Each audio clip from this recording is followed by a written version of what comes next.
ये क्या हो रहा है? मुझे कुछ समझ में नहीं आ रहा। स्वर्ग की लाइब्रेरी के अंदर खड़े होकर विपिन जब अपने आसपास के अंदर रखी हुई उन सभी बुक्स को देखता है तो उसके साथ में वो अपने उन भावनाओं को कंट्रोल नहीं कर पाता है जो उसके साथ में पहले उन दिनों में हुआ था। ये वही भावनाएं थी जो उसकी यहाँ पर अपनी लाइब्रेरी साथ में जुड़ी हुई थी। बात कुछ ऐसी है कि उस वक्त जब लास्ट टाइम इसकी जो फाइट थी वो भयानक के साथ में होती है तो उस वक्त जो यहाँ पर विपिन था वो यहाँ पर अपनी उस स्वर्ग की लाइब्रेरी और मास्टर शेख की टुकड़े के साथ में उसने फिर से उस आकाश को बनाने में मदद की थी।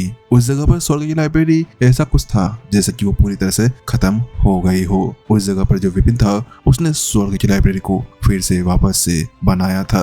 उसने इसके अंदर बहुत कुछ लगाया था इस नई स्वर्ग की लाइब्रेरी को निर्माण करने के लिए। उसने इसमें यहाँ पर दोषपूर्ण स्वर्ग और व्यवस्थित स्वर्ग और प्राकृतिक स्वर्ग का यूज किया था। इन तीन शक्तियों को शामिल करने के साथ में उसने आखिरकार एक बार एक ऐसी लाइब्रेरी बना दी थी जो यहाँ पर उसकी पहले वाली लाइब्रेरी से बहुत ज्यादा पावरफुल थी और ये वास्तव में बहुत ज्यादा अच्छा था। इसके अंदर बहुत कुछ ऐसी चीजें थी जैसे कि यहाँ पर सभी गलतियों के बारे में बताना, सभी व्यवस्थाओं को नियंत्रित कर रखना, साधारण टेक्निक्स को पूरी तरह से ठीक करना और उनके अंदर से सारे निष्कर्ष को निकालना और उसके साथ में पांचों तत्वों का निर्माण करना। ऐसे तो उसने यहाँ पर अपनी नई दुनिया बनाई थी जब आकाश वहाँ पर तबाह होने जा रहा था। उसके साथ में जब उसने नई दुनिया बनाई तो लाइब्रेरी ने ही उसका यहाँ पर साथ दिया था। स्वर्ग की लाइब्रेरी के होते हुए यहाँ पर विपिन कुछ भी नहीं कर सकता था।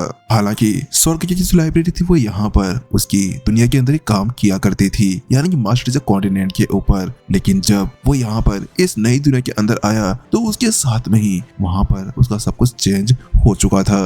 बात कुछ ऐसी थी कि जब वो यहाँ पर आता है तो उसके बाद में उसके पीछे की सारी चीजें यहाँ पर पूरी तरह से लॉक हो गई थी। ये कुछ ऐसा था जिसने किसी ने यहाँ पर किसी अलमारी या किसी चीज के ऊपर ताला ठोक दिया हो। वैसा यहाँ पर विपिन भी उस लाइब्रेरी का यूज नहीं कर पा रहा था। लेकिन अचानक से अपने सामने के इस तरह के परिवर्तन को देखने साथ में कि कैसे यहाँ पर केवल सोर्स ऊर्जा के केवल एक तिनके को अपने अंदर एब्जॉर्ब करते ही अचानक स्वर्ग की लाइब्रेरी के अंदर पूरी तरह से एक नई जान आ गई थी। लेकिन उसको ये समझ में नहीं आ रहा था कि आखिरकार ये हो कैसे गया था।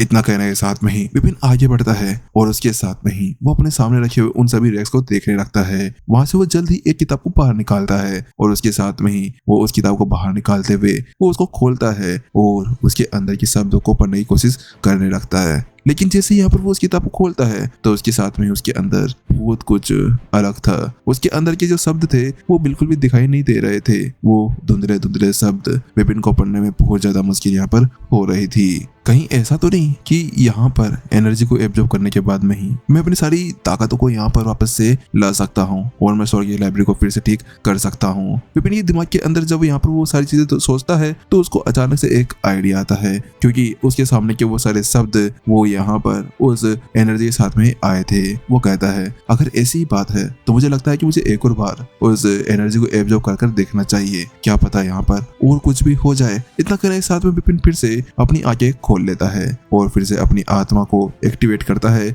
और अपनी आत्मा साधना के साथ में ही वो उन सभी एनर्जी को अपने अंदर एब्जॉर्ब करने के लिए तैयार था। वो जल्दी यहाँ पर एक और धागे को अपनी ओर बुलाता है और शिट, ऐसा करते ही अचानक से वो जो धागा था वो विपिन के बॉडी के अंदर चला जाता है और अचानक से फिर से विपिन के ऊपर वही सेम चीज होती है और वो धागा सीधा का सीधा स्वर्ग की लाइब्रेरी गेट के अंदर चला जाता है। जैसे विपिन यहाँ पर ये महसूस करता है तो उसके साथ में कहता है अच्छा ऐसी बात है, चलो देखते हैं कि क्या वास्तव में यहाँ पर वो ठीक हो गया है। इसके बाद विपिन फिर से अपनी स्वर्ग की लाइब्रेरी के अंदर चला जाता है और वहां जाकर वो फिर से एक और किताब को बाहर उठाता है और जैसे यहाँ पर वो खोल के देखता है तो उसके साथ में ही उसकी खुशी का ठिकाना नहीं रहता। वो कहने लगता है मजा आ गया, आखिरकार मजा आ गया। क्या ये वास्तव में वैसा ही है? वास्तव में यहाँ पर आज मेरे पास में एक और नया रास्ता ढूंढ लिया है मैंने, क्योंकि विपिन यहाँ पर बहुत ज्यादा उत्सुक लग रहा था। आखिरकार उत्साह क्यों ना हो, वो जब से यहाँ पर आया था उसे ऐसे लगने लगा था कि इस नई दुनिया के अंदर तो वो यहाँ कुछ कर भी नहीं सकता था। लेकिन अब ये देखने के बाद में कि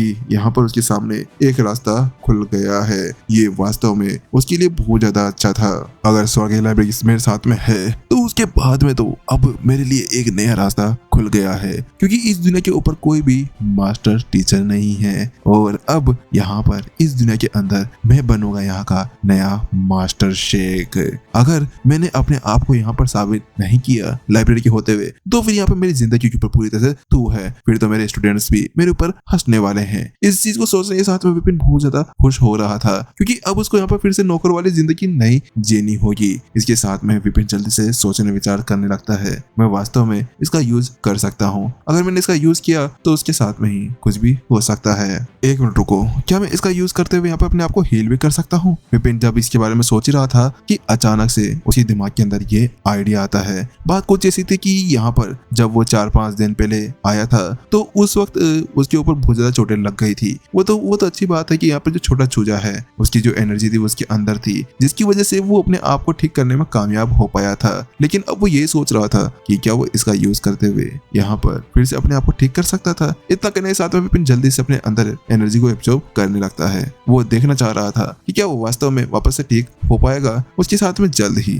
जो एनर्जी थी वो उसके अंदर जाने लगती है, लेकिन जब वो एनर्जी उसके अंदर जाती है तो उसके साथ में विपिन को कुछ और अलग महसूस नहीं हो पा रहा था। वो कहने लगता है, ये क्या हो रहा है मेरे साथ में? मैं तो बिल्कुल भी हील नहीं हो पा रहा हूँ। ऐसा लगता है कि यहाँ पर मेरे पास में वो सब कुछ है ही नहीं। आखिरकार मैं इस दुनिया का भी तो नहीं हूँ। विपिन के दिमाग के अंदर पहला सवाल यही तो आता है कि आखिरकार वो इस दुनिया का नहीं था, वो दूसरी दुनिया का था। और इसी वजह से जो उसके अंदर का सोर्स पूल था, जो जिसके अंदर एनर्जी इकट्ठी होती है, वो अब तक भी यहाँ पर बना नहीं था। तो इसी वजह से विपिन सोचता है, अरे यार, मुझे लगता है कि मुझे सबसे पहले यहाँ पर कोई साधना एनर्जी को यहाँ पर टेक्निक को बनाना होगा और उसे यूज करते हुए शायद मैं कुछ कर सकता हूँ।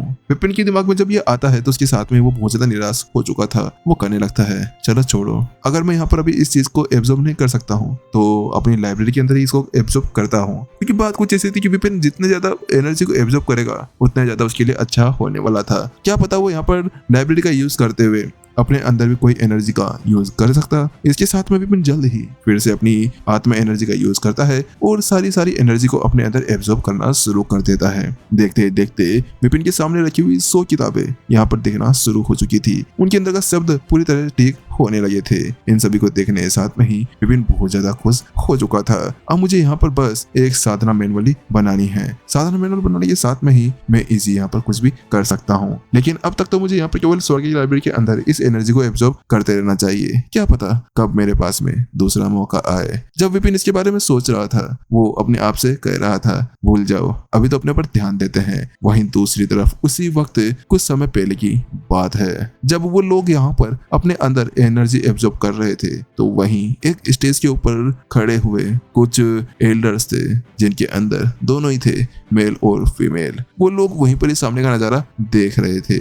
उनमें से ही थे यहाँ पर जो हमारे वाइस प्रिंसिपल जगत। वो यहाँ पर कहने लगते हैं, तुम लोगों को क्या लगता है कि इस बार क्या होने वाला है? सामने का नजारा इस बार देखने में ऐसा लग रहा है कि इस बार एक बहुत ज्यादा ही अच्छी चीज यहाँ पर होने वाली है। तो उसी की बात सुनने के साथ में ही जो एक और एल्डर थे, जिनका नाम एल्डर माधव थे।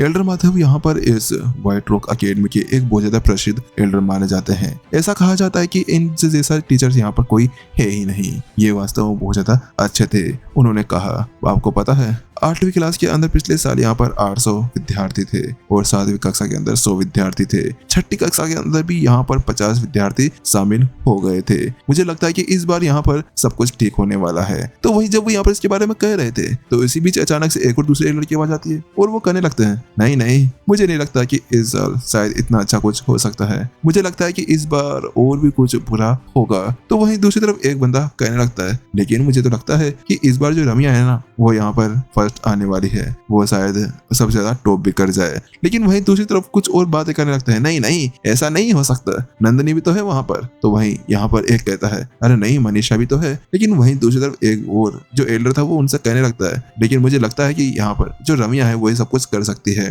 बात कुछ ऐसी कि यहाँ पर जो मो परिवार है, उन्होंने पहले से यहाँ पर अपनी सारी लागत और भी यहाँ पर रमिया के ऊपर लगा दिया था। तो इसी वजह से यहाँ पर मुझे पूरा भरोसा है कि रमिया ही है जो सबसे पहले यहाँ पर एक पिलर को एक्टिवेट कर पाएगी और एक खंबे को एक्टिवेट करने के बाद में वो सबसे ज्यादा पावरफुल बन जाएगी। वो सभी लोग वहां पर इसी तरह से बातें करने लगते हैं। वो सभी यही सोच रहे थे कि आखिरकार कौन क्या होगा, लेकिन उसी बीच अचानक से उन लोगों को यहाँ पर डिस्टर्ब करने आती है एक आवाज। वो आवाज थी उन्हीं से एक एल्डर थी। अरे अरे रुको रुको, क्या कर रहे हो तुम लोग? वो देखो सामने, वहां पर उनमें से एक खंबा यहाँ पर एक्टिवेट हो चुका है। वहां जैसे ही वो ये शब्द करता है तो उसके साथ में ही सभी पूरी तरह शांत हो जाते हैं और अपने सामने का नजारा देखने लगते हैं। तो उसके साथ में एक बंदा कहने लगता है, अरे मुझे लगता है कि रम्या है। रम्या नहीं नहीं, ये नंदनी है। मुझे लगता है नंदनी ने सबसे पहले यहाँ पर उस चीज को एक्टिवेट किया है। अरे नहीं नहीं, ये तो मनीषा है। मनीषा वही है जो ऐसा कुछ कर सकती है। सभी लोग यहाँ पर फिर से बातें करने लगते हैं, लेकिन उनमें से यहाँ पर जो माधव था वो कहने लगता है, अरे रुको,